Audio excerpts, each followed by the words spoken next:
기를 주의 이름으로 축복합니다. 저는 지금 이번 주까지 3주 동안 하나님의 은혜에 대해서 나눠 보았습니다.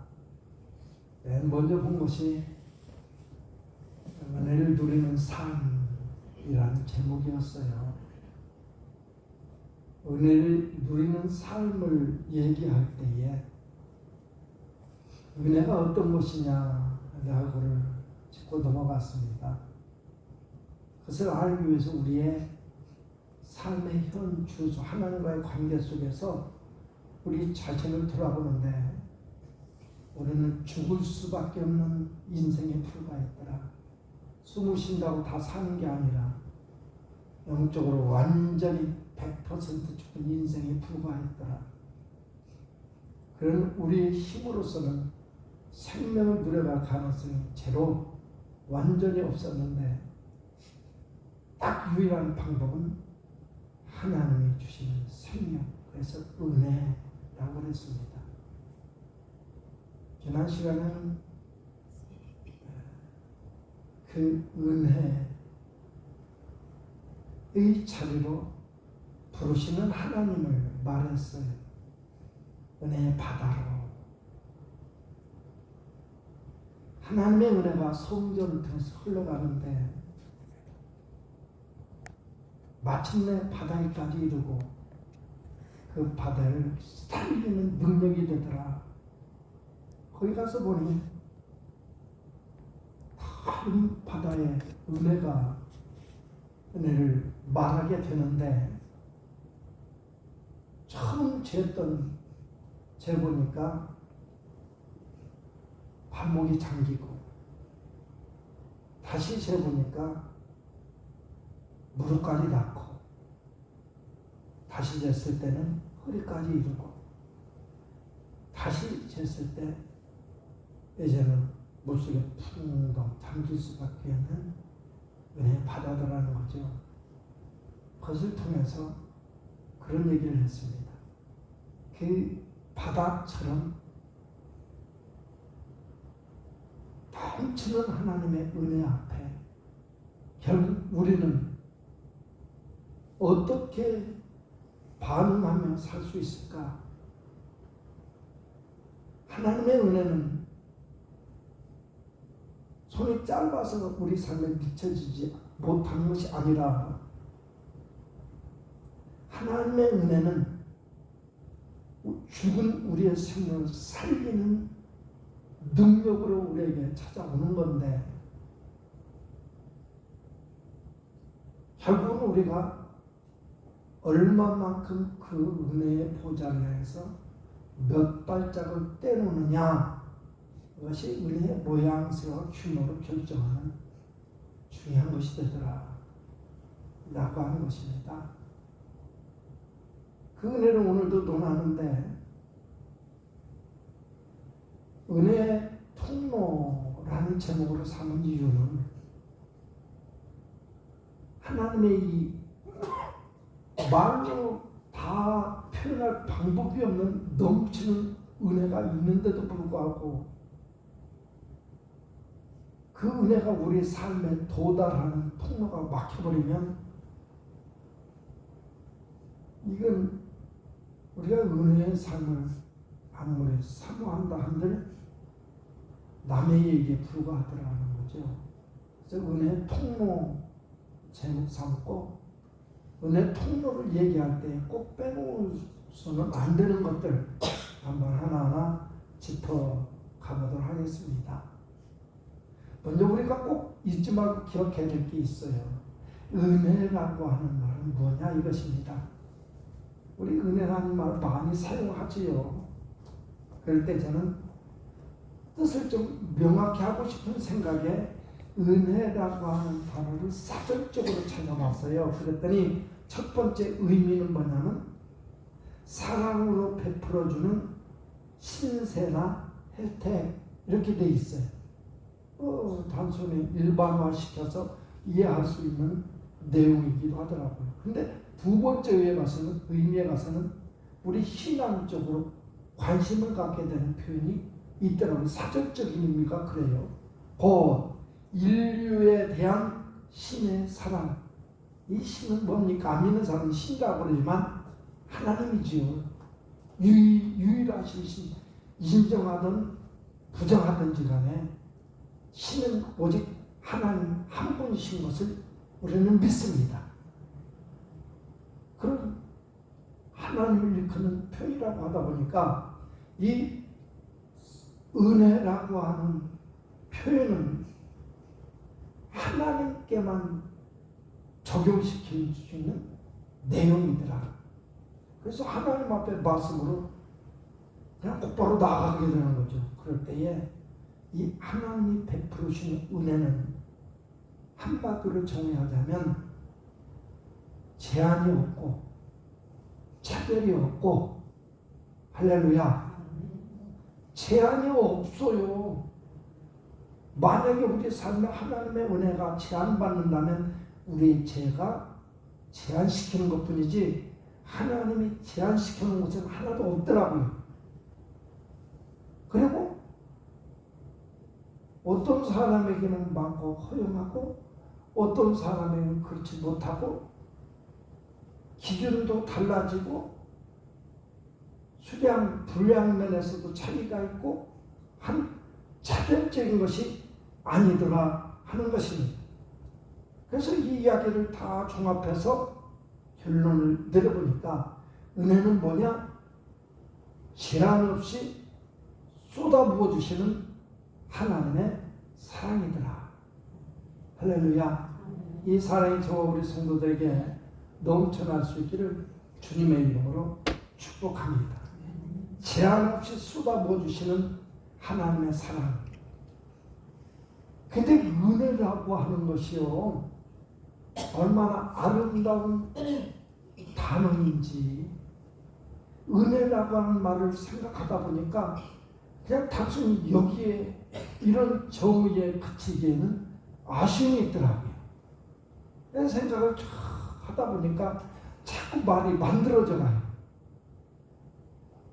그래서 이렇게 저는 적어놨습니다. 이유 없이, 까닭 없이, 대가 없이 베풀어 주시는 무조건적인 사랑. 우리 성도들이 사랑 속에 있는 것을 믿으시기를 주의 이름으로 축복합니다. 그 사랑은 갚을 수도 없는 것이에요. 너무나 위대한 것이라. 그리고 갚으려고 할 필요도 없는 것입니다. 목사님 무슨 소리 하셔요? 아니요, 갚으려고 할 필요가 없는 거예요. 그 은혜와 사랑을 받은 사람들이 하나님 앞에 갚으려고 하는 태도는, 여기 갚는다는 표현은 어쩔 수 없이 쓰는 표현이고요. 이것은 그 은혜와 사랑에 대해서 내가 갚는다라는 개념보다는 하나님의 베풀으신 은혜와 사랑 앞에 반응하는 그 영적인 반응이더라는 거죠. 그래서 그것을 한마디로 표현하면 감사. 그게 반응인 거예요. 감사는 반응. 신앙생활이 감사로 가득해야 될 줄로 믿습니다. 다만 성경에서 찾아보다 보니까 그 하나님이 이유 없이 까닭 없이 베풀으시는 은혜와 은혜로서 베풀으시는 사랑에 대해서 우리 인간이 어떻게 해야 될지를 성경을 통해서 찾아보았더니 세상에 모든 것이 때가 있고 날 때가 있고 죽을 때가 있고 뭐 이런 전도서의 말씀을 쭉 참 인생 허무하고 참 사람이 하는 모든 것이 가치가 없다 느껴질 즈음에 하나님의 말씀이 정의된 것이 있는데요. 전도서 3장 11절 말씀을 보니까 하나님이 모든 것을 지으시되 때를 따라 아름답게 하셨고 또 사람에게 영원을 사모하는 마음을 주셨느니라. 그러나 하나님의 하시는 일의 시종을 사람으로 측량할 수 없게 하셨도다 하면서 12절 가서 그렇게 되어 있습니다. 사람이 사는 동안에 인생에서 사람 인생 사는 동안에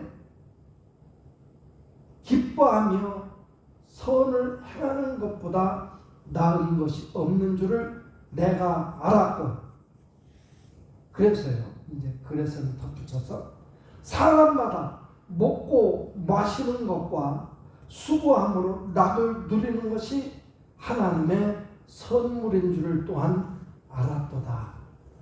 곧 여기에서 하나님의 선물인 줄 알았다고. 선물, 그게 은혜이거든요.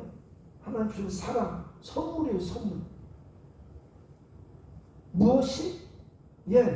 세상에 사는 동안 기뻐하며 선을 행하며 먹고 마시는 것과 수고함으로 낙을 누리는 것, 이게 하나님의 은혜에 대한 우리 인간의 마땅한 반응이더라.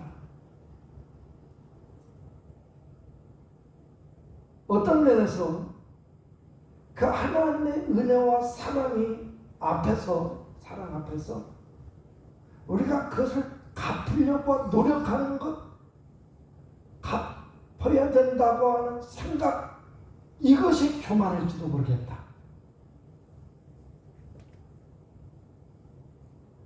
우리 같은 죄된 인생이 어떻게 하나님의 은혜와 사랑의 분량이 그것밖에 안 된다고 취급하는 것이 죄일 수도 있겠다.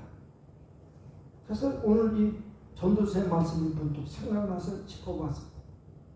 사랑하는 믿음의 가족들이요, 하나님의 베푸시는 은혜와 사랑 앞에 기뻐하며 즐거워하며 선을 행하며, 이때 늘 선이라고 하는 것도 마찬가지, 하나님 앞에 올바른 태도를 가지고 사는 삶입니다.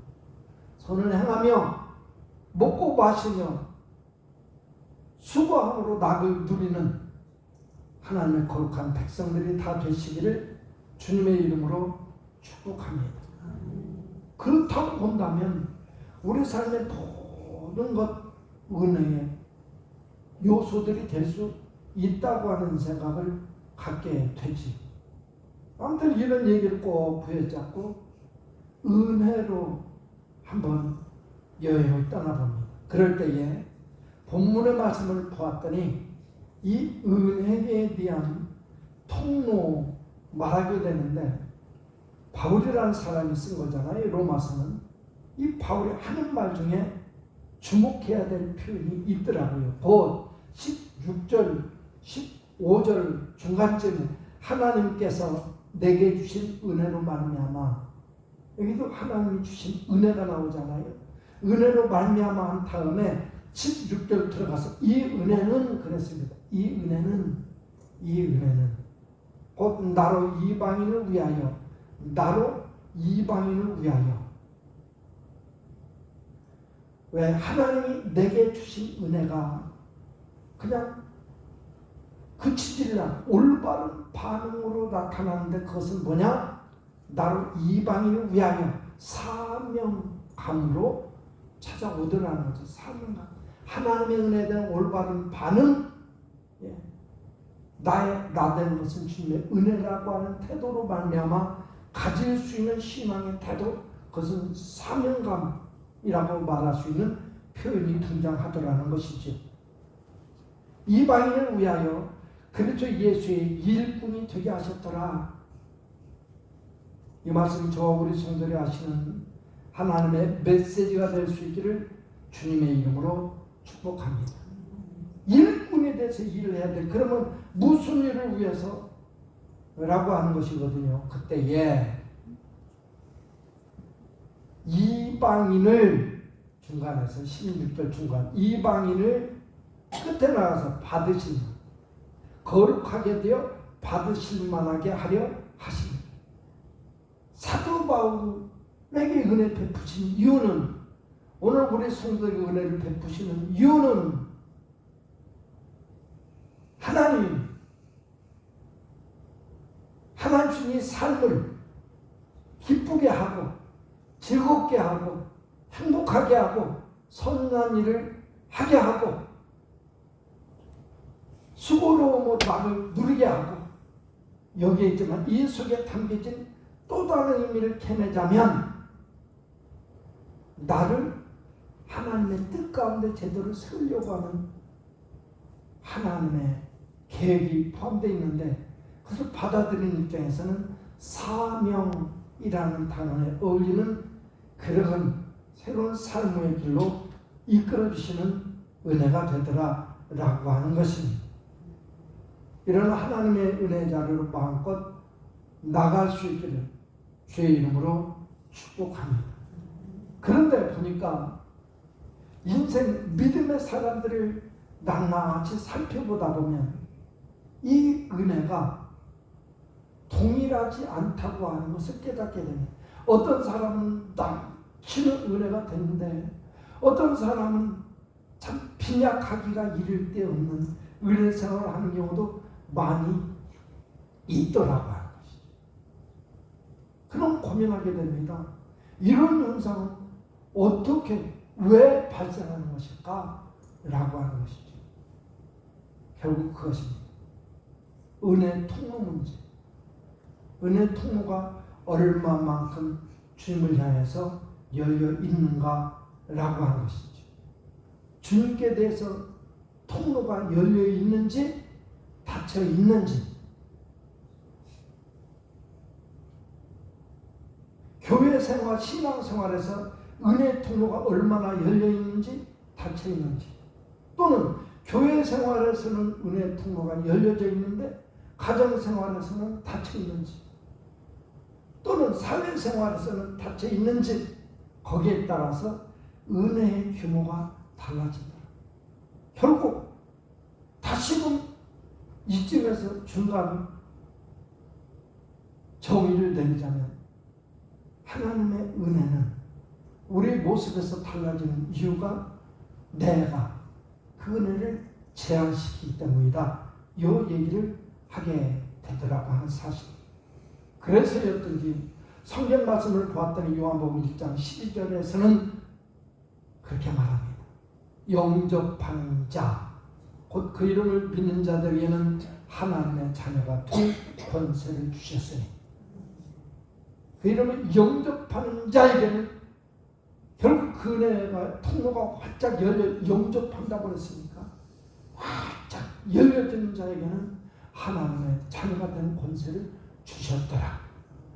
이 은혜를 받아들이는 저 우리 성도들이 될 수 있기를 주의 이름으로 축복합니다.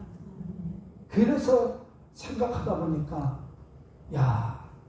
우리 증산교회 성도들에게는 이 은혜의 통로가 활짝 열렸으면 좋겠다 라고 할 때에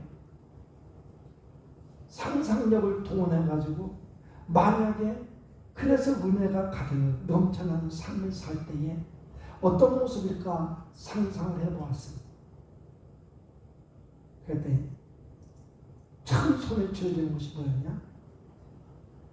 우리가 섣부른 언어를 가지고 하나님의 은혜를 논하지, 그게 부끄러워지더라고요. 왜냐?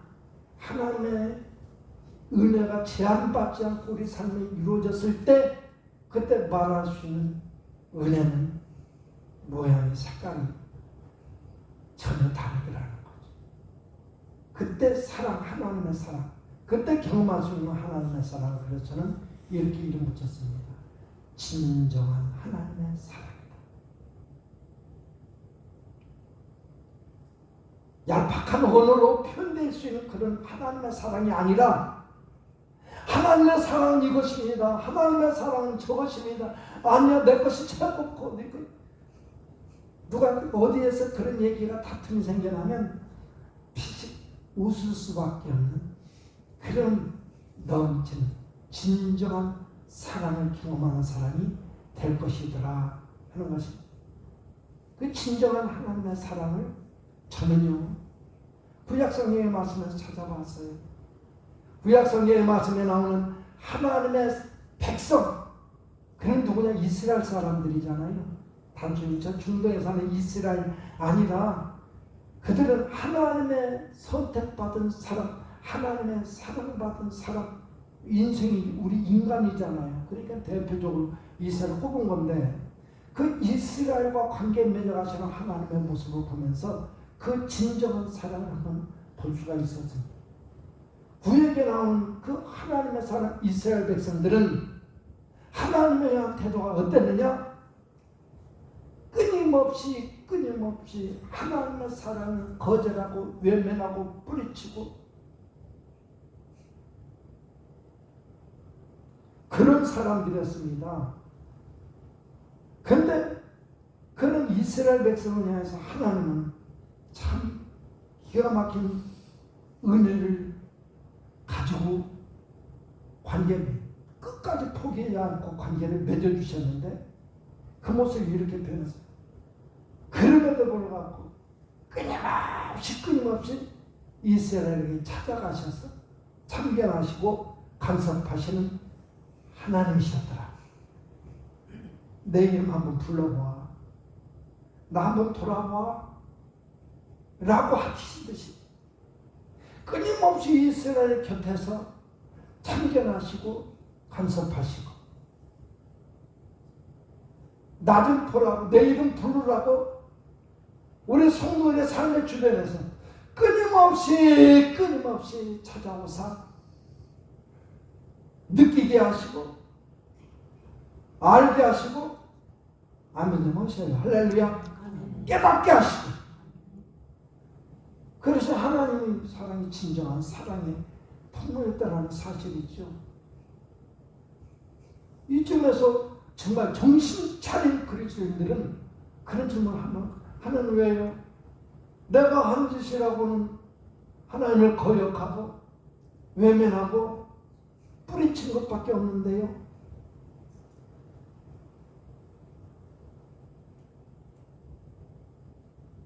저는 신약 성경의 말씀에서 문득 이쯤에 생각나는 표현이 하나 있어요. 예수님을 하나님의 사실을 말하게 될 때에 하나님의 능력, 요단강에서 세례를 베푸는 세례 요한에게 다가올 때에 이 독사의 자식들아 누가 너희를 가르쳐 임박한지 너를 피하라 하더냐. 그러면서 덧붙여진 말들이 있죠. 하나님이 돌메일러 아브라함의 자손들에게도 할 수 있다고 이 얘기를 적용시켜 봅니다. 하나님의 아쉬워서요. 여러분 우리 착각하지 맙시다. 거저 베푸시는 하나님의 은혜 때문이지. 내가 지금 예수 믿기 시작한 것, 예배 드리는 것, 어제부터 준비한 마음들 그 속에 움직이시는 하나님을 만나보세요. 내 공로 하나 없고 주님의 은혜라고 고백이 나올 겁니다. 그리고 하나님 앞에서 하나님의 교회를 바라보면서 내 오늘 신앙의 삶을 더듬어 보면서 하나님 뜻 가운데 살려고 하는 의지가 생겨났을 때 한번 생각해 보자. 제대로 선포된 하나님의 말씀 앞에서 이것은 이렇습니다. 저건 저렇습니다. 하나님의 명령은 이렇습니다. 이것은 절대로 피하라 하더이다. 왜 저는 그 말씀 앞에서 그냥 외면하고 싶은 마음이 들 때 문득 한 번쯤 생각해 보시오. 하나님은 돌멩이를 들어서 아브라함의 자손이 되기도 할 수 있는데 굳이 나 같은 애써 하나님의 말씀을 거역하고 뿌리치고 하나님의 찾기에 게으름을 피우고 그런 나를 포기하지 않고 끊임없이 찾아오셔서 나를 찾아봐. 내 이름 한번 불러봐. 이러시는 하나님이시라면 그 하나님 우리는 어떻게 표현할까요? 그때 비로 살 수 있는 말이 사랑의 하나님, 은혜가 풍성하신 하나님, 말하기 좋아서 사랑의 하나님, 찬송가 있으니까 은혜가 풍성한 하나님은 이 하나님이 아니라 삶에서 경험된 진짜 아름다운 신앙 고백이 될 줄로 믿습니다. 우리 교인들은 이런 아름다운 고백의 소유자들이 다 되실 수 있기를 주님의 이름으로 축복을 드립니다. 옛날에는 그랬다고요? 아니요. 그래도 뿌리치고 외면하고 이스라엘 백성들이 거절하고 그러니까 하나님은 네 맘대로 살아 내버려 두지 않고 그냥 끝장내버리지를 않고 이 땅에 육신을 입고 오시는데 그 이름을 임마누엘이라 하죠. 임마누엘, 하나님이 우리와 함께 계신다. 내가 너희와 함께 하겠다는 거예요. 너희들끼리 놔둔 게 맨날 하는 짓이 죄 짓는 것밖에 없구나.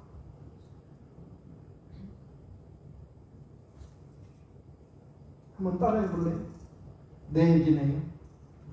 내가 해봐요. 내 얘기네요. 하나님의 나도 죄 짓는 것밖에 못해요. 저도 마찬가지거든요. 우리가 할 수 있는 죄 짓는 것밖에 없다니까요. 그럼에도 불구하고 예배 드릴 수 있다는 것. 이 엄청난 영광, 이 엄청난 하나님의 사랑 앞에 감격할 수 있는 저 우리 성도들의 신앙이 될 수 있길 주의 이름으로 축복합니다. 그래가 묵묵히 하세요. 할아버지도 못해요. 바보 같은 인생들이. 그리고 마침내 십자가에 매달려 죽어주셨습니다. 마치 십자가에서 절규하시는 예수님을 만났더니 그 속에 들려지는 음성 같은 것이 가슴을 때립니다. 나는 죽어도 너희는 살아야 된다. 왜요? 예수님이 하시는 말씀은 그것이잖아요. 절규 속에 엘리 엘리 라마 사박다니 나의 하나님 나의 하나님 어찌하여 나를 버리셨나요? 이 절규 속에 이해가 되세요? 이해가 안 될 때 비로소 만날 수 있는 표현이 그것입니다. 예수는 그 절규를 한다니까요. 그런데 충분히 십자가에서 내려오셔서 세상을 끝장내버릴 수 있는 그 주님의 능력 사용하지 않고 끝내 십자가에서 내려오지 않고 거기서 숨을 거두시잖아요. 그 모습을 통해서 만나는 메시지, 그것은 곧 나는 죽어도 너희는 살아야 된다. 결국 이 모습에서 저는 하나님의 진정한 사랑을 만납니다. 은혜 통로가 열려야만 만날 수 있는 사랑입니다. 오늘도 예수님의 사랑은 그 통로가 확보된 우리 모두에게 그대로 낱낱이 현실이 된다고 하는 것 마음속 깊이 새기시기를 주의 이름으로 축복합니다. 제한받지 않고 흘러 들어가서 그 사람의 인생을 완전히 장악하고 그 인생으로 하여금 하나님이 일하시는 사역의 현장 되게 하사 하나님을 증거하는 도구로 만들어 가시더라. 그런 사람에게는 하나님의 사실들이 증거되기 시작하는데 하나님의 사실은 뭐냐? 빛이 있으라 하시면 빛이 있었고 곧 말한 대로 되어지고 생각하는 것이 현실이 되는 능력입니다. 우리 성도들 그 능력이 내 것이 되기를 주의 이름으로 축복합니다. 교회 생활에서도 가정 생활에서도 사회 생활에서도 말한 대로 되어지고 생각한 것이 현실이 되는 이 이야기가 남의 얘기가 되지 않기를 주의 이름으로 축복합니다. 그러므로 이렇게 하나님의 통로가 활짝 열려져서 은혜 생활을 바다 안에서 헤엄치듯이 풍덩 들어가면 몸에 구석구석마다 다 은혜가 적용되지 않는 것이 없을 정도로 은혜 생활하는 사람에게 삶에 나타나는 증거는 이런 모습이지 않을까요? 흥얼흥얼하는 소리가 찬양이 되고 마음의 소원들이 오늘도 현실이 되어 있으니 간증이 되고 할렐루야. 얼마나 멋있습니까? 하나님의 사람들이 믿음의 대장부로 살아야지. 손에 쥐어진 것 이거 아무것도 아니고 한 줄밖에 안 되는 이것 때문에 죽는 삶이 이것 때문에 희희낙낙하다가 괴로워하다가 이것 때문에 미워하고 시기하고 질투하고 이래서야 되겠냐 하는 것이 하나님의 은혜와 사랑 속에 우리 성도들의 삶이 더욱 풍성한 삶이 되기를 주의 이름으로 축복을 드립니다. 이런 하나님의 은혜 사랑 생각할 때에 결국 하나님의 통치하심으로 말미암아 이루어질 수 있는 새로운 세상이다. 그래서 이 믿음의 은혜의 세상이 굳이 앞당겨진 새하늘과 새 땅과 같은 삶이 될 것이다. 이렇게 소개를 해드립니다. 우리 성도들에게 꿈이 되고 소망이 되는 아름다운 믿음의 세상이 활짝 열려지기를 주의 이름으로 축복합니다. 기도하겠습니다. 아버지, 은혜의 통로가 활짝 열려진 삶에 이루어질 수 있는 하나님의 사실들은 무궁무진한 줄로 믿습니다. 무엇보다 하나님의 사실들이 낱낱이 재현되는 능력 있는 삶이 될 줄로 믿습니다. 아버지, 우리가 그 주인공이 되게 하여 주시옵소서.